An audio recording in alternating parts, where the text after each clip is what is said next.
kusoo dhawaada muuqaal cusub. muuqaalkeena maanta waxa uu diiradda noo saaran yahay waa confabulation, wada sheekaysi.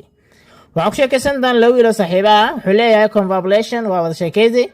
How are you doing? sidee tahay friend, saaxiib?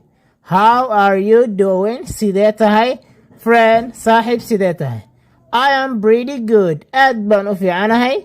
I am pretty good. aad baan u fiicanahay. I am pretty good.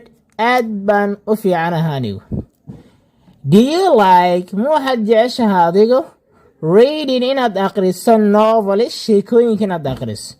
Do you like, ma waxaad jeceshahay reading novels, sheekooyinka inaad akhriso? miyaad ka heshaa jeceshahay adigu? Yes, ha, I like, anigu waxaan jeclahay reading novels, sheekooyinka inaan akhriyo ayaan aad u jeclahay buu yidhi. sheekooyinka inaan akhriyo ayaan jeclahay.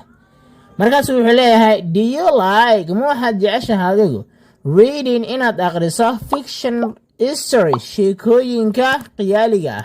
fiction stories, sheekooyinka qiyaaliga inaad akhrisid miyaad jeceshahay? or ama non fiction stories, sheekooyinka aan qiyaaliga ahayn.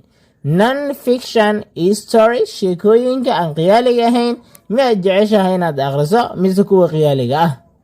markaasuu wuxuu leeyahay, I like, anigu waxaan jeclahay.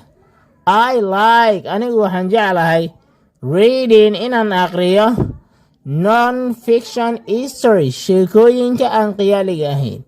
non fiction stories, sheekooyinka aan qiyaaliga ahayn akhrintooda ayaan ka helaa anigu. waayo saaxiib, haddii aad ka hesho muuqaalka like saar, sidaas la mid ah haddii aad ku cusub tahay janaalkuna subscribe saar. waxaan saaranaa wadadii aan ku tegi lahayn 1k subscribers. mahadsanideen.